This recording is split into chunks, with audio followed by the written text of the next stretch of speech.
The Design Authority. So, close your eyes for just a second and imagine a snap of my fingers and suddenly, yes, we're standing in England in the year 1760.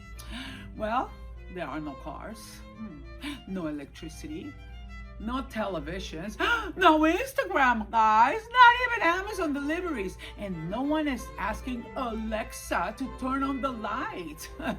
So the only thing lighting this magnificent home is hundreds of flickering candles reflecting off crystal and polished mahogany. Now, here's the funny part.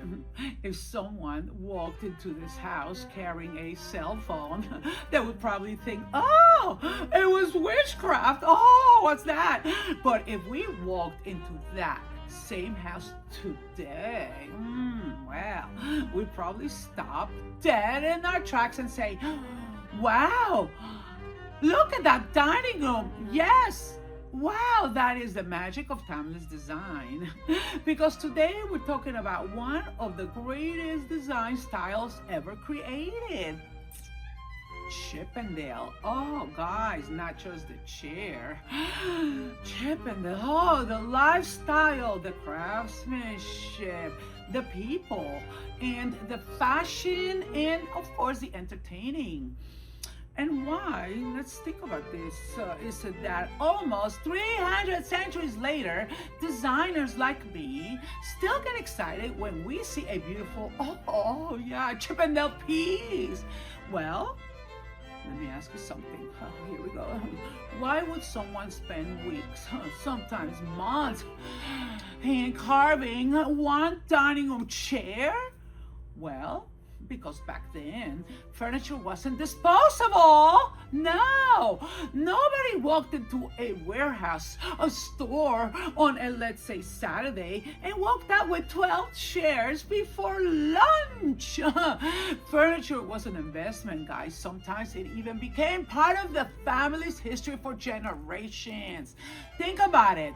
Imagine, actually, your grandmother saying, oh, take good care of this chair. Your great-great-great-great-great-great-grandfather ordered it, okay? Well, that's kind of like a very different conversation from, oh, honey, I think it's time to replace the dining room set because the dog chewed one of the legs off. Well, we have definitely changed, guys. Furniture has totally changed. Oh, yes.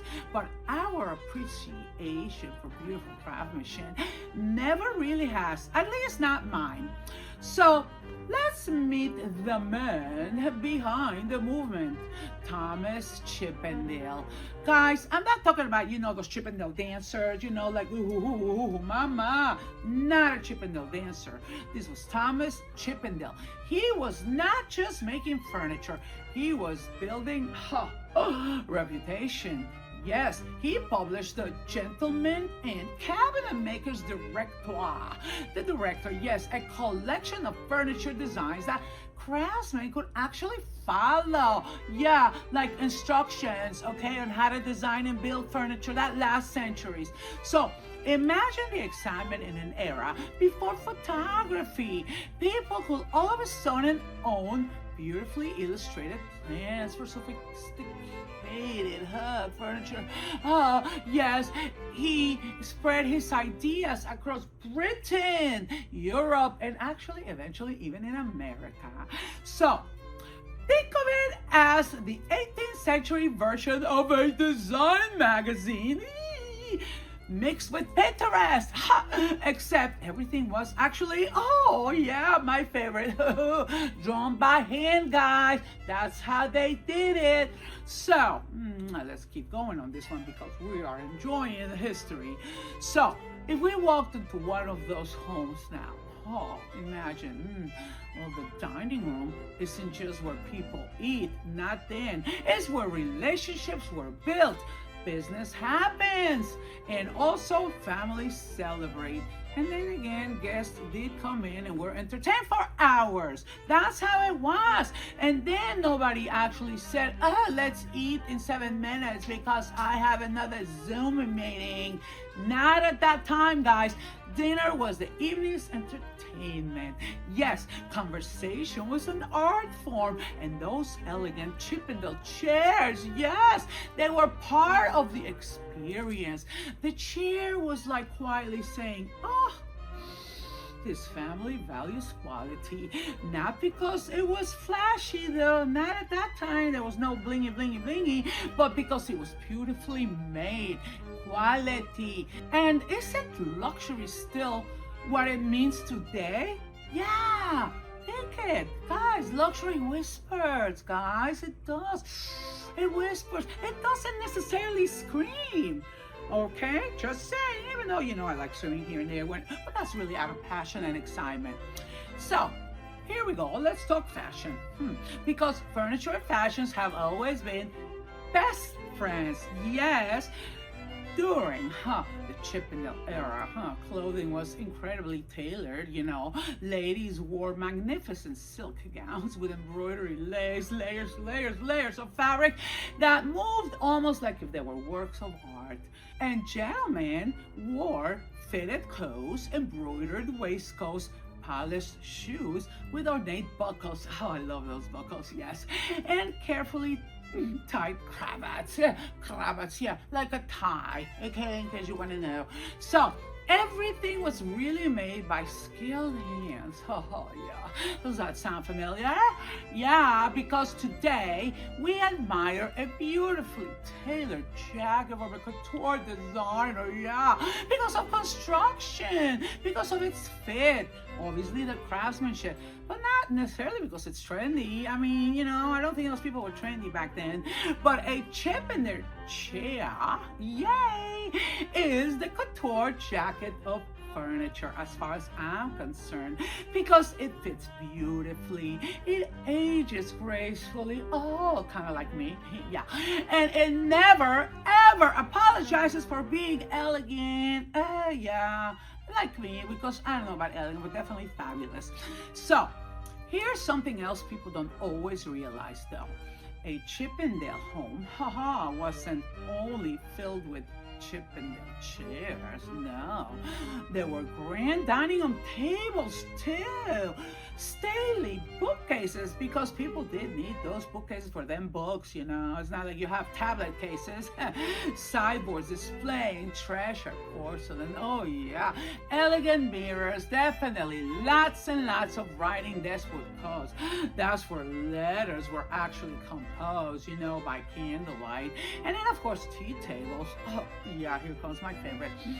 Would you like a cup of tea? Yeah, this was Britain, guys. They definitely had their tea, and they hosted hours and hours of conversations. The furniture worked together like an orchestra. La la la la la la la la. Yes, every piece had a role. Definitely its own role, yes. And that is exactly how I design homes today. Yes, every room should support the next one. Every material should also complement the other. Nothing should feel random. So, let's fast forward to today. Seriously, guys, can a Chippendale chair live in a modern home? Well, yeah, one of my favorite design tricks is introducing one or two classic pieces into a contemporary interior, honey. Yes, picture a sleek dining room, clean architectural lines, very nicely giant oversized windows, and of course modern lighting, yeah. But now let's add 8 beautifully restored Chippendale dining room chairs. Oh yes, talk about eclectic, because suddenly the room has soul. Yes, it's like imagine it's like wearing a modern black dress with your grandmother's vintage diamond brooch. So that one heirloom transforms the entire look, guys. Yes, history becomes a conversation piece. And then, here's the biggest lesson of it all. People often think that Chippendale is about tradition. Hello, do I look traditional? Well, I think it's more about confidence. You don't buy furniture like this because it's fashionable this year. You buy it because you appreciate artistry.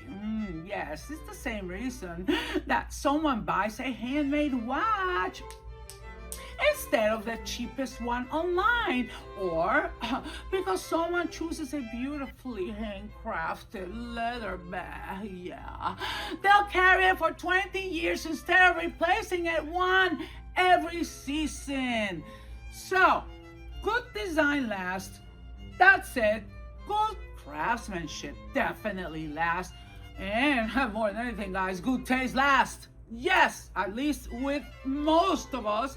And that is why manufacturers such as, Century Furniture and even Baker Furniture, they continue to produce furniture that's inspired by Chippendale.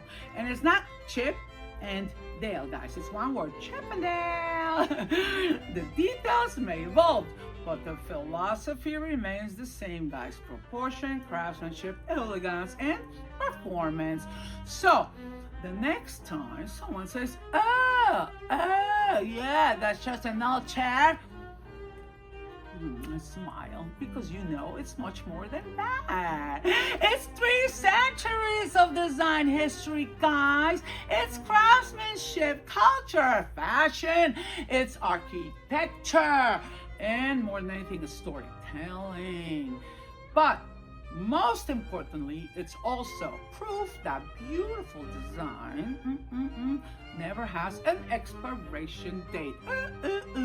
So, remember, who am I? Yeah, I'm Perla Lichi, and this has been the Design Authority. But next time that you sit in a beautiful chair, don't just ask whether it's comfortable, guys. I mean, ask yourself, what story has it been telling? That's the chair, right? Well, how about what story has it been telling for the past 300 years? Because the best furniture doesn't just support your body, guys. It supports history. See you next time, because I got more goodies for you. Thank you for watching. And never, please never miss my designer secrets and tips. I've acquired these in over 4 decades. Why should you have to spend 4 decades learning these with your own what to do or what not to do? I will show you, I will inspire you, I will even teach you what you need to do for a beautiful home, to give it that luxury touch, to give it that unique touch and make it your own.